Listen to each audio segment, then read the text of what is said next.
Muy bien, estimados amigos, nuevamente tengan la bienvenida a su curso Didáctica Universitaria. En esta oportunidad vamos a continuar con el tema El Saber Didáctico, parte 2, correspondiente al módulo 1.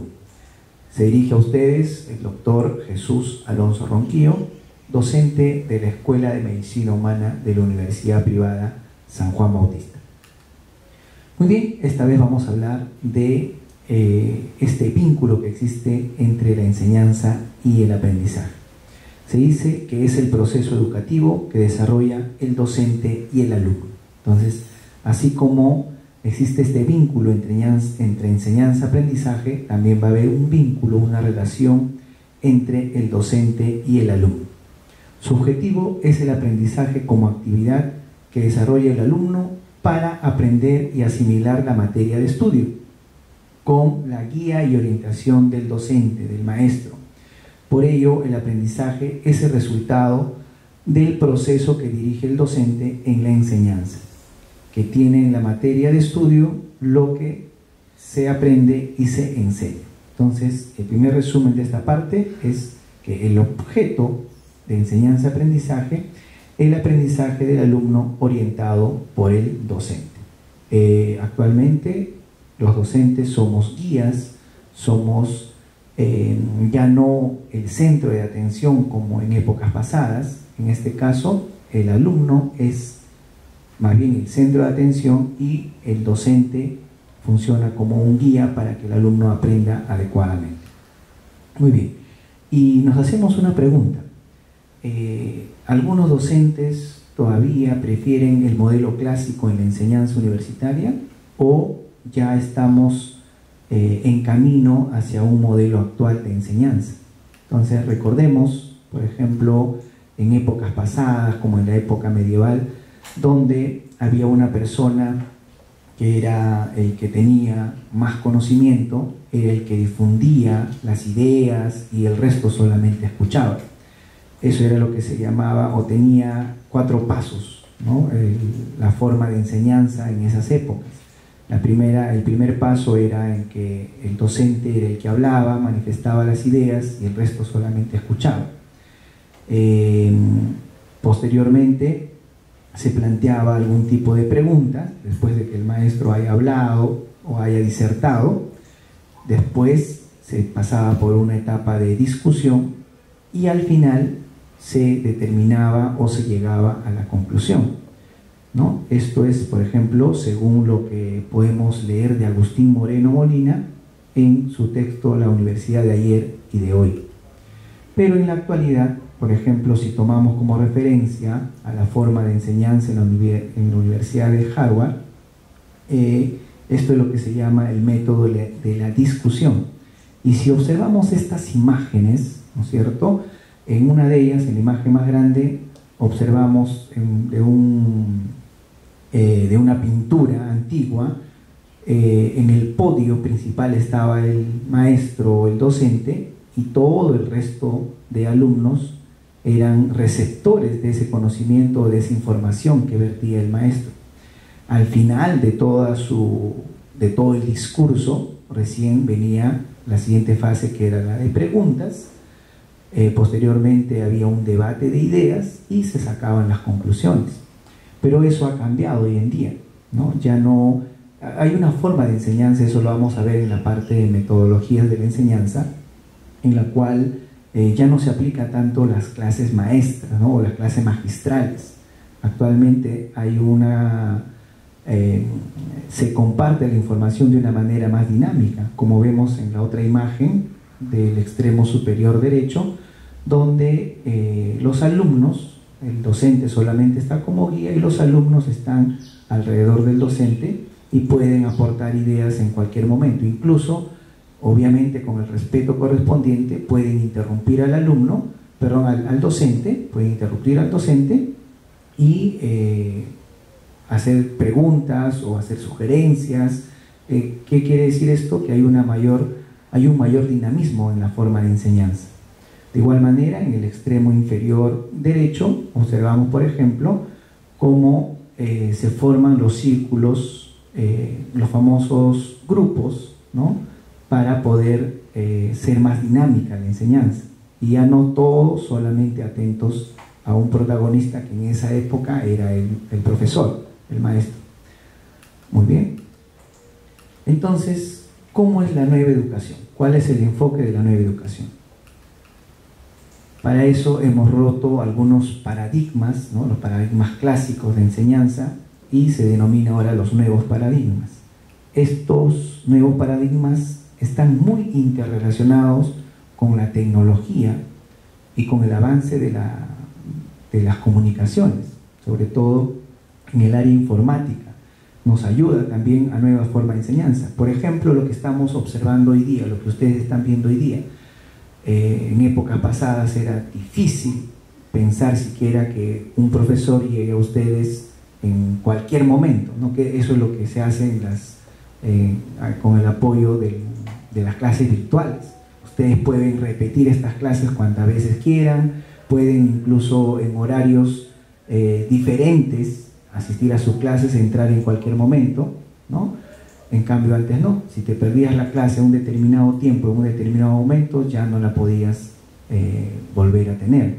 Entonces, actualmente la nueva educación ha roto con los paradigmas clásicos para denominarse ahora los nuevos paradigmas, utilizando tecnología, utilizando medios audiovisuales, medios de comunicación que tenemos ahora a la mano, como por ejemplo la herramienta importante que es el Internet, y de acuerdo a los distintos contextos en el cual vamos a aplicar la nueva educación.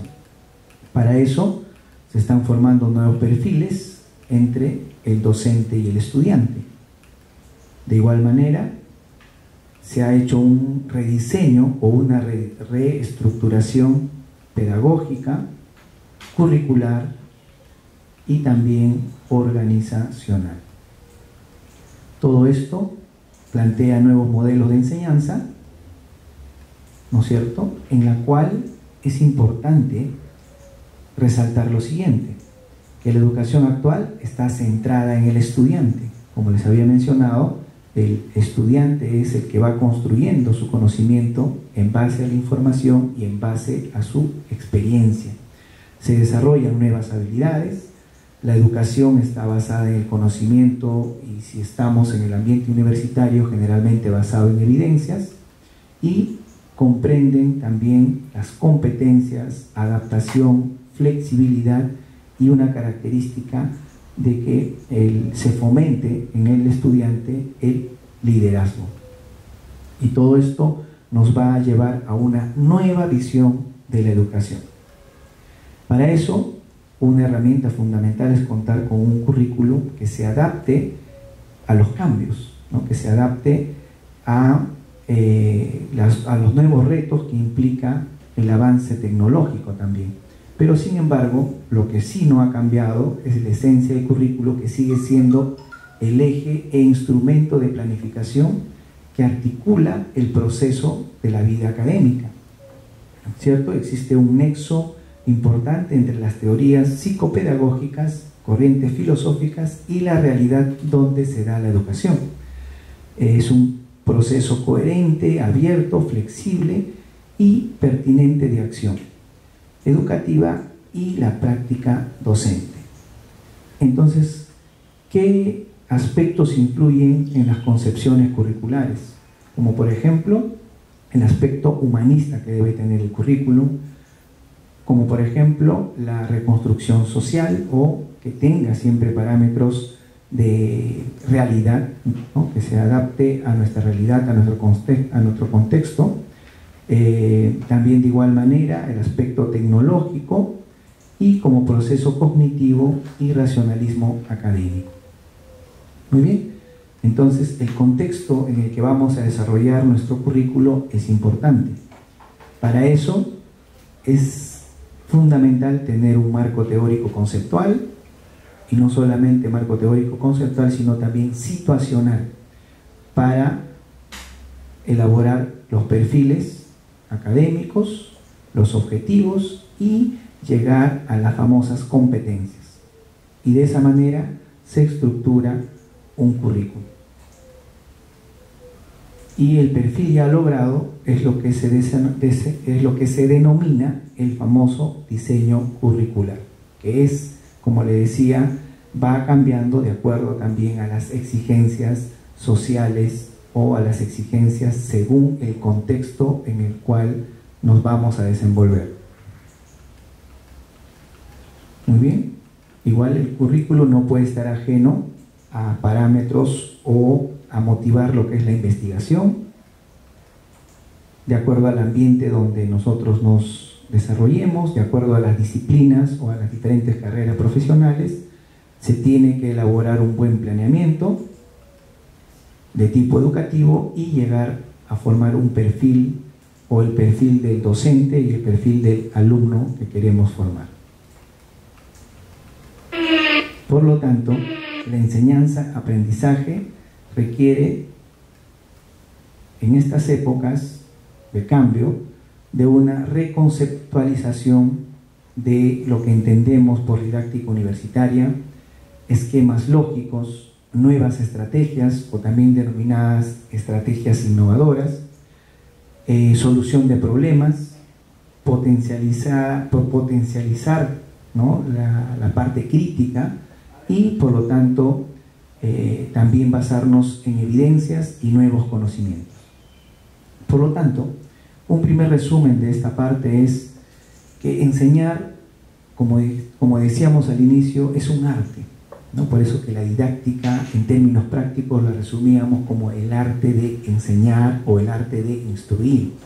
Entonces, para nosotros ser buenos docentes y enseñar de forma adecuada, tenemos que conocer al alumno, conocer sus hábitos de estudio, sus valores, su identidad, su motivación, ¿no? Como les decía, si el alumno viene motivado a la clase o uno estimula esa motivación, definitivamente el alumno prácticamente va a aprender, como quien dice, solo, sin ninguna exigencia que tengas que estar ahí detrás o buscando de alguna manera que el alumno te comprenda. No, más bien lo que nosotros tenemos que hacer es comprender al alumno. ¿Qué debemos comprender? Sus ideas previas, su capacidad de aprender, sus estilos de aprendizaje, ¿no? Entonces nosotros tampoco no podemos cerrarnos a una sola idea. A veces hay alumnos que manejan mucho la tecnología, ahora que está de moda los celulares con diferentes aplicativos y todo, ¿no? Entonces, en épocas pasadas podríamos decir, no, apaga tu celular porque te distrae.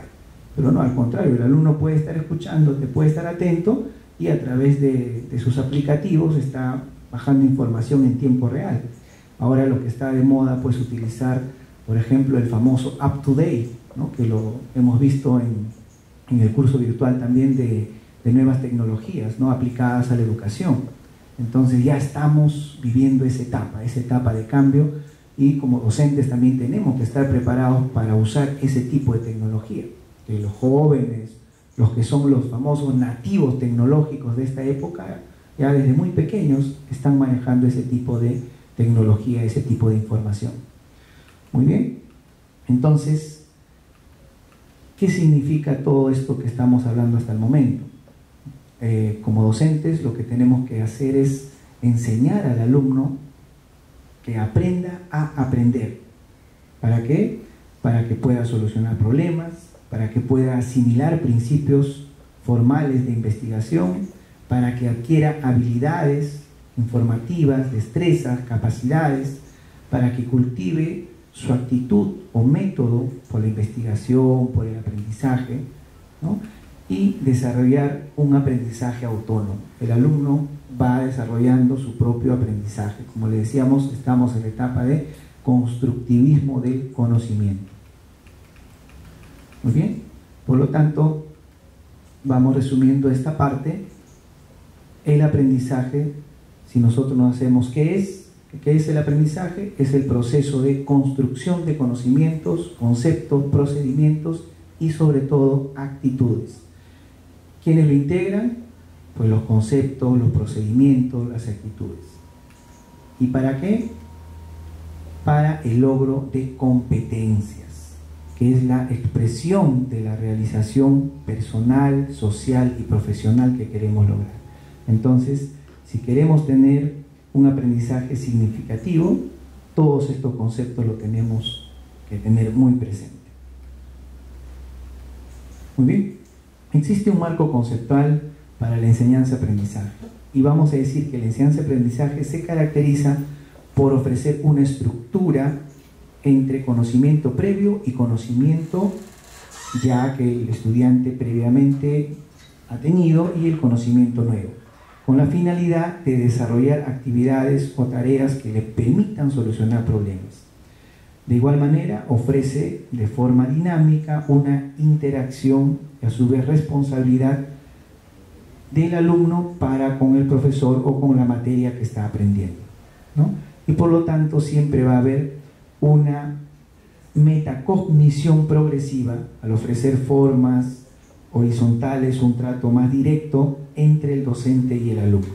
Y de igual manera, el docente también aprende algunas veces del alumno cuando no solamente le trae información, sino en la manera práctica de resolver problemas. Muy bien, entonces un auténtico aprendizaje es al final lo que nosotros queremos lograr: un pensamiento de alto nivel, profundidad del conocimiento, conexión con el mundo real. Nosotros no estamos formando robots, formamos seres humanos para que tengan su propio criterio, su propio desenvolvimiento en el contexto social en el que le toque desarrollarse. Por eso que al inicio de la introducción al curso hablamos de que la universidad tiene una responsabilidad social fundamental, en el cual no solamente está inmerso no solamente forma parte de la realidad, sino también la universidad participa para un buen futuro de nuestro país. Muy bien, y justamente el aprendizaje auténtico nos va a llevar a que nuestros estudiantes se formen para la vida, en este caso para que tengan criterio de apoyo social. Muy bien, existen múltiples fuentes para el aprendizaje, como por ejemplo la esfera social, la esfera filosófica, la epistemología, la psicología, la pedagogía, y estas esferas no son ajenas al maestro. De igual manera, existe el saber, que puede ser conceptual, actitudinal, procedimental, y todo esto influye para que el aprendizaje, ya sea de manera personal o de manera grupal. Y los perfiles van a estar relacionados con la práctica, los contenidos, los saberes, y va a conllevar a que la persona aprenda, ¿no es cierto?, en la parte académica, en la parte profesional, en la parte social y personal, de acuerdo al área donde se esté desenvolviendo. Por lo tanto, si ya conocemos a nuestros alumnos, como docentes, ¿qué debemos de tener? En primer lugar, conocimientos, lógicamente. Para poder enseñar alguna materia tenemos que conocerla, ¿no es cierto? El que no conoce es difícil que pueda enseñar algo. En este caso, el docente debe tener conocimientos que respondan a planeamientos didácticos. Es requisito conocer la materia que está enseñando, que tenga un pensamiento amplio, ¿no?, que también tenga motivación para adquirir más conocimientos. En este caso, el docente investiga, que tenga crítica de enseñanza, saber actividades, que sepa dirigir, saber evaluar y que también tenga liderazgo. ¿En qué dimensiones se desempeña el docente actual? En 3 dimensiones: en la naturaleza de la materia, en el proceso de enseñanza-aprendizaje y en la práctica docente en la materia que esté enseñando. Esos son los famosos soportes del docente.